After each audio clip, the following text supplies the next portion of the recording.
앉아보세요, 어디 가든.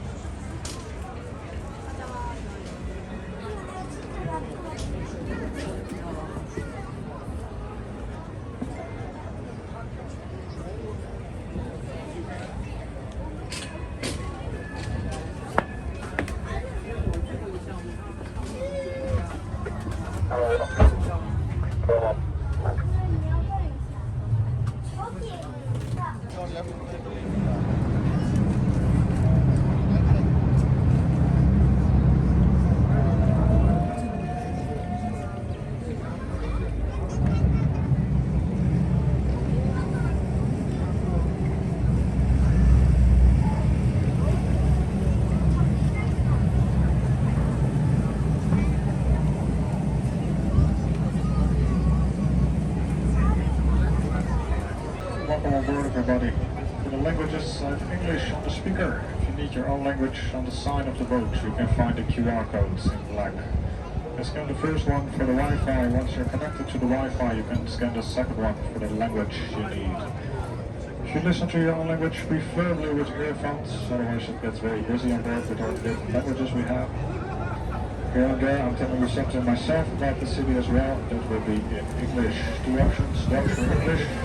I guess English is my best option just to... I'll start the system in about 20 or 30 seconds. A little bit later than a little bit later. Welcome on board. Enjoy.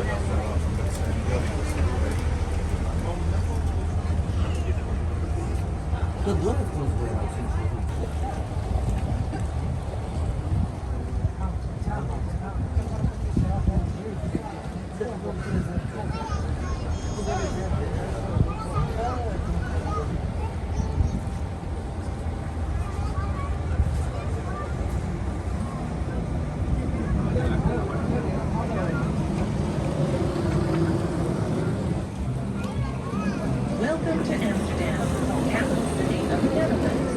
What better way to experience this compact and very international city than from the unique perspective of its waterways? There certainly are a lot of them. The city has over 100 kilometers of canal. Amsterdam is known for being friendly, open-minded, and progressive. It's a popular place to visit and do business.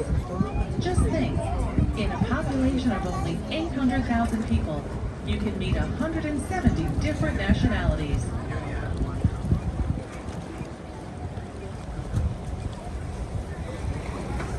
Instead, concentric canals lined and crisscrossed by streets, some centuries old. Amsterdam has almost 100 kilometers or 60 miles of canals, even more than Venice.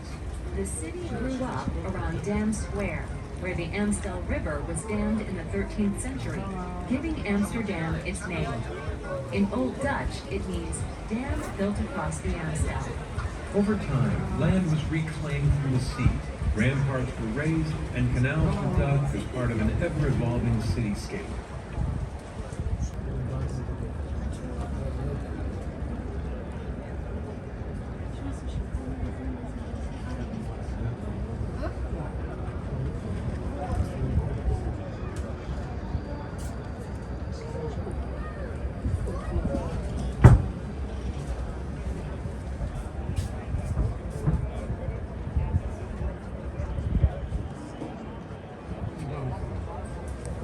The building with flags atop it is the former Scheepvaart House, or shipping house. A group of shipping companies ran their businesses from here. This early 20th century building is considered to be the first true example of the Amsterdam School style of architecture. The front of the building is impressively adorned with statues of Neptune, his wife, and 4 figures that represent the points of the compass.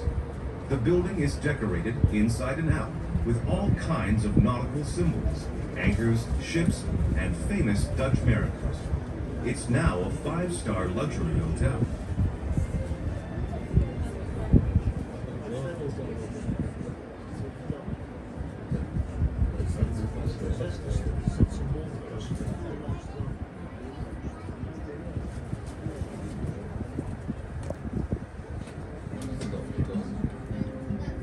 We are now in the Oosterdock, or East Harbor.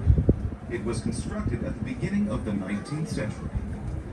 The tall, green ship-like building is Nemo, the Children's Center for Science and Technology. With lots of interactive exhibits, it's a popular place for families. As much as it looks like a ship, that wasn't the original intention.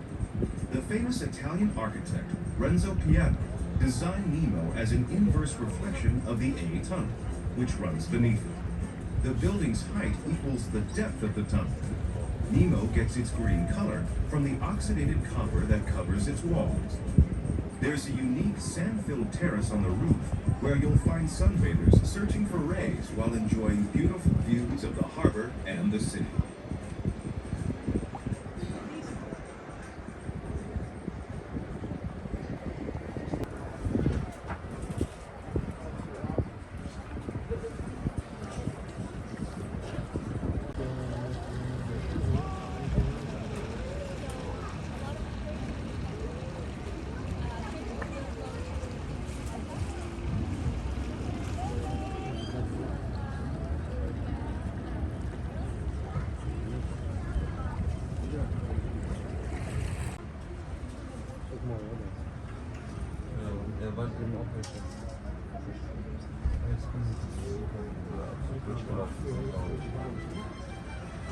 We're now traveling along what was once the outer defense wall of the city. The original city boundary was to the right, to the left, salt marsh and the North Sea. The red brick tower coming up ahead of us is the medieval Montalbaantoren. An ideal lookout for sighting potential invaders, it was built to protect the city's shipyards, wharves, and warehouses from attack. From here, Dutch soldiers armed with longbows, crossbows, and early firearms called arquebuses kept watch over the wide expanses below. The tower's white spire and clocks were added a century later. They were designed by Hendrik de Keyser, an architect whose work can be seen around Amsterdam. Not long after the spire and clocks were added, the tower began to list to one side. With some effort, it was pulled to rights. You might be wondering why so many buildings in the city tip to one side or the other. The ground in Amsterdam, a mix of peat, sand, and soil, is very soft. Because of this, buildings were generally designed to be as light as possible. Began to rot, and the buildings they supported sank and shifted. Today, water levels in and around the city are carefully controlled to minimize rotting. When new piles are needed, they're made of concrete. Still, you'll see many a house with a sideways tilt. The Montalbaantoren was a place where sailors gathered before setting out to sea. The journeys were long and difficult, and not everyone returned. Legend has it that the women who loved them also came here to say goodbye, perhaps forever.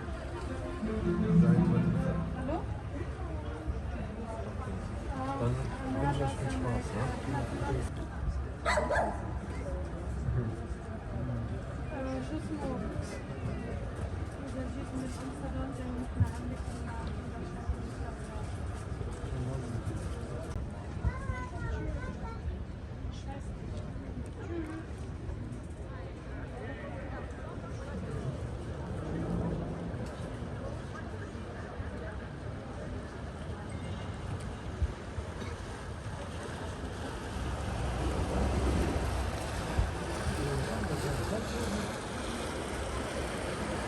We're about to pass through one of the city's old blocks. The small, tippy black building was once the lockmaster's house. It's now a pub and cafe full of 17th century charm. Stone floors, wooden benches, and exposed ceiling boards. Its outdoor patio is a great place for watching boats on the canal.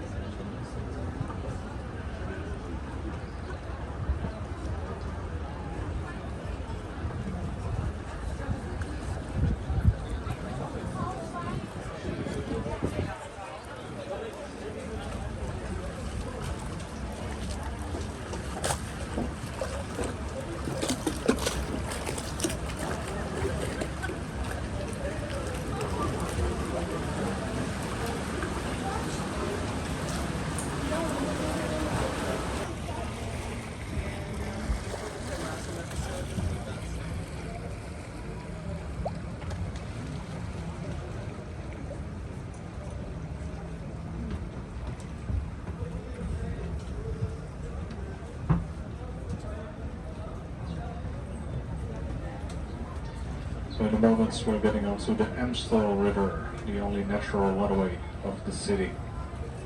It's also where Amsterdam got its name from, a dam in the river Amstel. First it was Amsterdam, later it became Amsterdam. We have a lot of names with a dam in it in the Netherlands, just like the Rotterdam, a dam in the river Rotter, Volendam, Edam, Schiedam, Zaandam. A lot of names with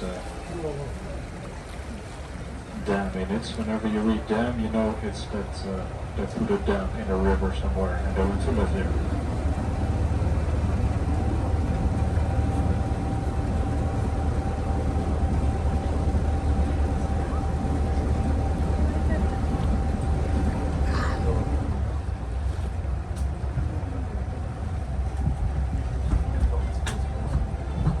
We're now on the Amstel River. The round, white-faced building you see next to the City Hall is the Muziek Theater, or Music Theater. It's home to the Dutch Opera, known for its daring productions, the Holland Sinfonia, and the world-renowned Dutch National Ballet. The Dutch may be known for their tolerant attitudes, but they also have strong opinions. This piece of architecture was met with heavy protests that have since simmered down.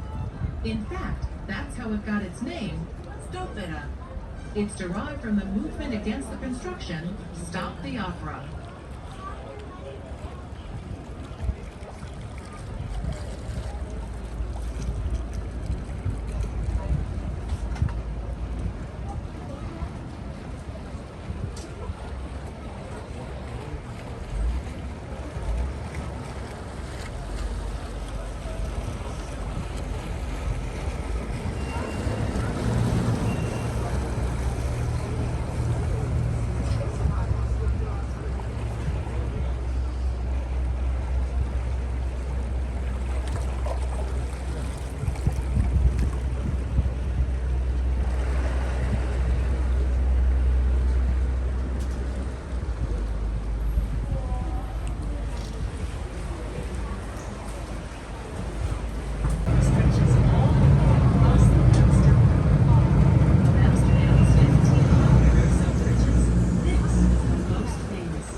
It dates back to the 17th century and was likely a narrow footbridge.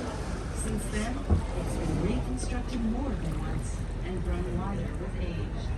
Legend has it that whoever you kiss while passing under the bridge will be your true love for life.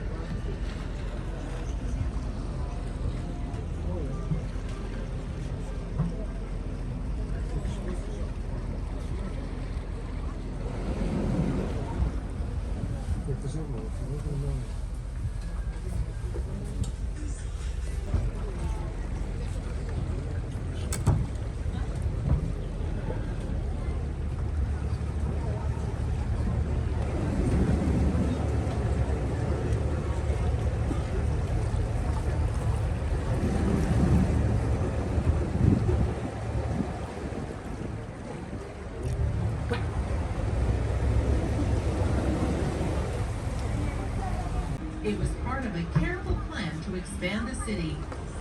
In the early 17th century, a time of tremendous physical and economic growth, 3 new canals were laid out in concentric rings. The Herengracht was innermost. The Keizersgracht, or Emperor's Canal, was in the middle, followed by the Prinsengracht, or the Prince's Canal. The wealthiest citizens, shipbuilders, merchants, investors, and politicians built elegant mansions on the Herengracht. The Keizersgracht was solidly middle class, while the Prinsengracht had a more industrial atmosphere. Of the 3 canals, the Prinsengracht was the only one that connected directly to the harbor, and its low sides were designed for loading and unloading cargo. And so, the farther you lived from the city center, the lower your social class. Today, this would no longer hold true. All of the city center is expensive. The 7 arched bridges over Reguliersgracht, or Reguliers Canal. This beautiful and unique view of all 7 bridges at once can only be seen from here, on waters of the Herengracht. Our kind captain will be slowing down to give everyone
Yeah, if you're not able to make a good picture, you can.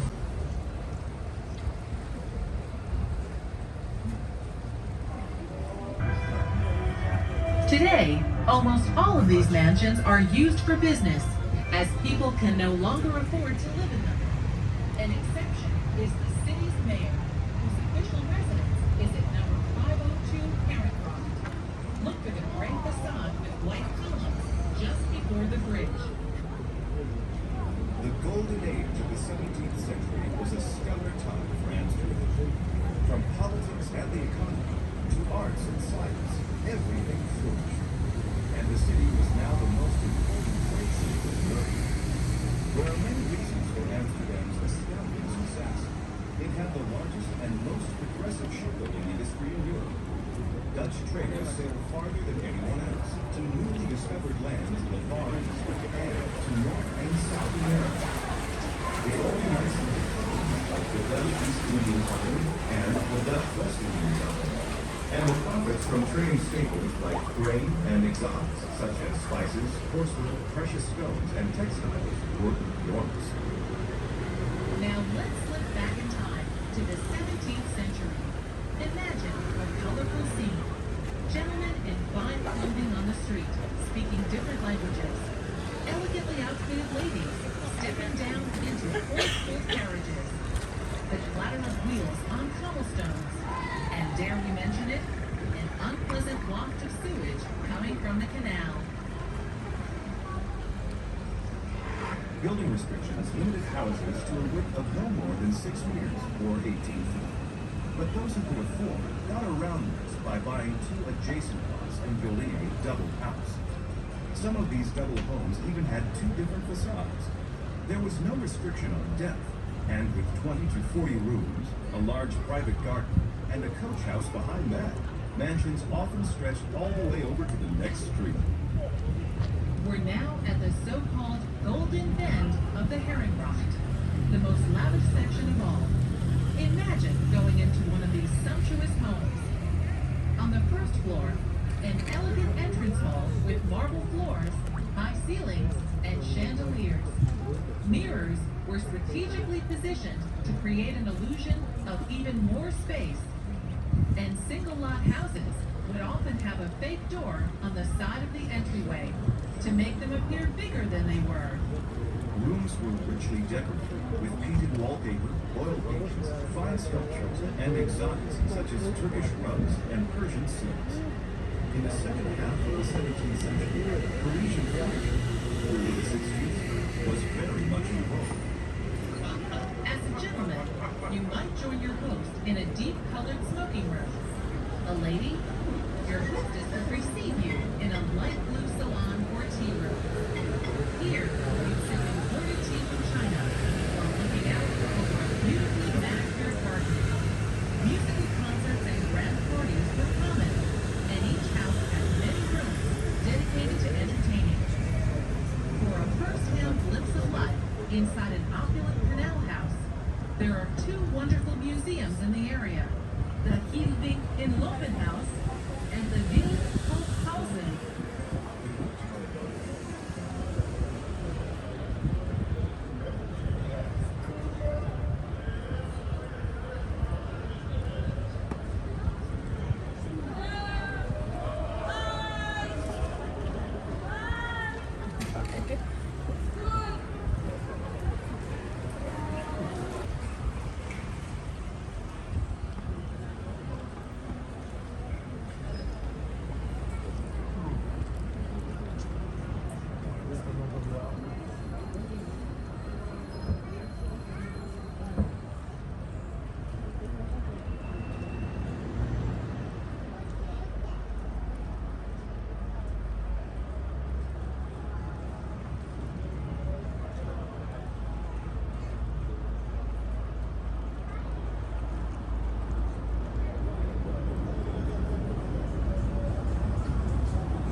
There's so much to notice. So many flourishes and details. Ornate door cases, sculptures, and of course the decorative gables at the roofline. There are several different types of gables, and over the decades, they've gone in and out of fashion. See if you can spot them all. The oldest type is the spout gable. This basic triangular shape is seen only on warehouses. The 17th century step gable looks just as you expect, a series of steps. The neck gable, with its straight up and down sides and scrollwork decorations, came a bit later, followed by the bell gable, which has a more rounded, bell-like shape. By the 18th century, the cornice, a flat-top gable, was most popular. There's one thing that all gables have in common: the hoisting beam. Staircases were so narrow and steep that furniture and goods were lifted to the upper floors via the hoisting beam, along with a good strong rope, a hook, and a pulley. Goods were generally stored up high to keep them dry during the city's frequent floods. There's a strong tradition of moving things this way, as even newly constructed houses have narrow stairways and are still equipped with hoisting beams. Until the 18th century, house numbers didn't exist in Amsterdam. Instead, people relied on gable stones. These carved and sometimes colorfully painted stones were set into a house's facade, often above the door. Pictures made reference to the occupant's religion, profession, or their family crest. For example, a butcher might have a picture of a lamb, a dentist might have a tooth, a miller a windmill. Illiteracy was high, but such symbols were easy to understand. As we ride along the canals, keep an eye out for gable stones. There are more than 650 throughout the city. As you find them, you can challenge yourself by guessing what they might mean. You may have noticed that most of the city's houses are made of brick. That's because bricks could be made locally. They were very porous compared to bricks of today, and had to be oiled, carved, or painted to protect them against the weather. You'll only see stone on the facades of the wealthiest of homes, because it had to be imported, costing much more than brick. For the shoppers among us, to the west or north of here is a unique shopping district called Nemo, or 9 Little Streets. Each street is a block long and full of quirky boutiques and specialty shops. It's a relaxing and fun place to explore. This is the Bartolotti House, designed by Hendrik de Keyser, Amsterdam's most famous architect of the time. It was built for a very successful beer brewer named Willem van de Hoffel. He changed his name to Bartolotti to honor an Italian relative who had left him a sizable inheritance. The facade has 2 inscribed panels that reflect Bartolotti's and many other 17th century businessmen's values. They read, "Through talents and diligence, and through piousness and virtue." Yeah, the Bartolotti house over there. Beautiful house. It's a museum house. You can go inside it yourself. They are open tomorrow. All the furniture of the 17th century is still inside. Beautiful rooms. With some nice pictures. Entrance is €9, but in the end you get free coffee and free cake. So if you drink enough coffee to make it worth €9, it's like having a free entrance. Very nice thing to do, the Bartolotti house. If you look up Museum House Amsterdam, you will definitely find it.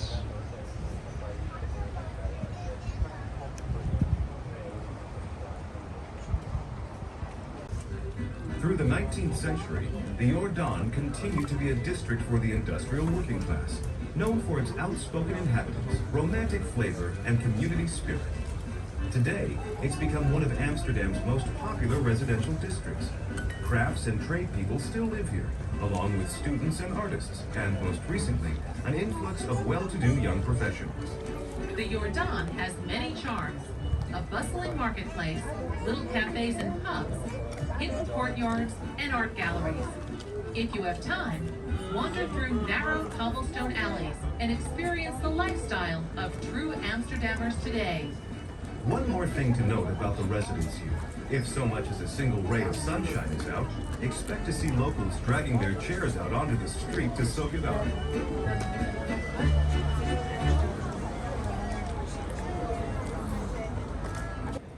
150,000 for a nice one, and then you pay 800,000 euros for the spots. That is what makes it so extremely expensive. For this. Boot misschien dan, maar het ligt mij wel.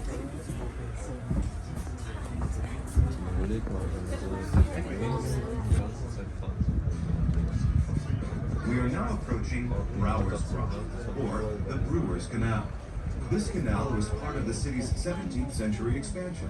It connects the three main canals, the Herengracht, the Keizersgracht, and the Prinsengracht, and used to form the northwest border of the city. With its arched bridges, many houseboats, and beautiful architecture, it's now one of the most picturesque waterways in the city. But that wasn't always the case.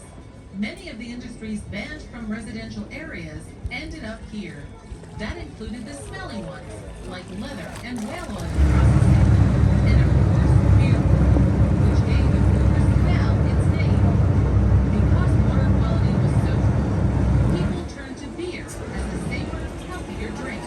Only the rich could afford wine, which was imported, but everyone drank beer. Many of the buildings you see are old workshops and factories or warehouses. Merchants originally stored goods in their houses, but as trade increased, more and more warehouses were built. See if you can spot some. Look for triangular spout gables and windows with wooden shutters. The shutters help keep goods dry and dark.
All around Central Station are places to park, from a huge multi-level bike parking area to a converted ferry filled to capacity with bikes.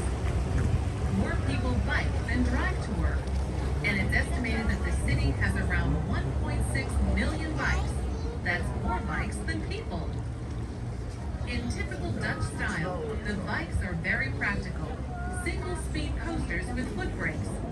Sometimes with a crate in front for carrying everything under the sun, including children. In Amsterdam, expect to see everyone from the sophisticated business executive to the harried mother of three, pumping away on a two-wheeler.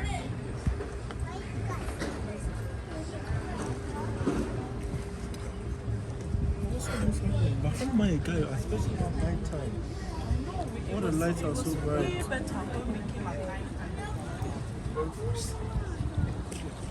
That thing there looks like that view from Paris. Here we have a parking garage for bikes on the left. This one had place for 2,500 bikes. This one has 2,500, the new one has 8,000. The one with 8,000 is still not enough space, so they might renovate this one as well and reopen it. The new parking garage is after the bridge under the water. It's a really special project.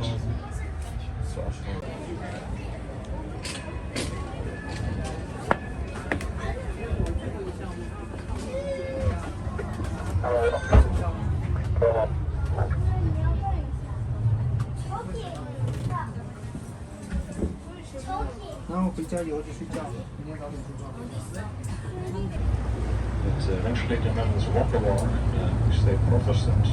The Catholics have been forbidden here for 300 years. So we're not allowed to build any churches, we're not allowed to build anything. So when the central station was constructed, the people of Amsterdam were still not too fond about the Catholics. Nowadays everybody loves it. Because the Catholic Church has been forbidden for 300 years, the Catholic churches you see here in Amsterdam are not that old.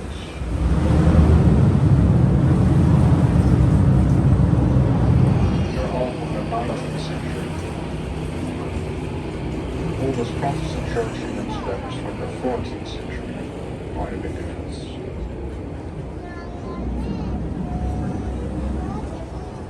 Nowadays we do have some beautiful Catholic churches in the city. There's like one on the left over there, the St. Nicholas Church. Completely black from the inside, golden ornaments, beautiful artwork.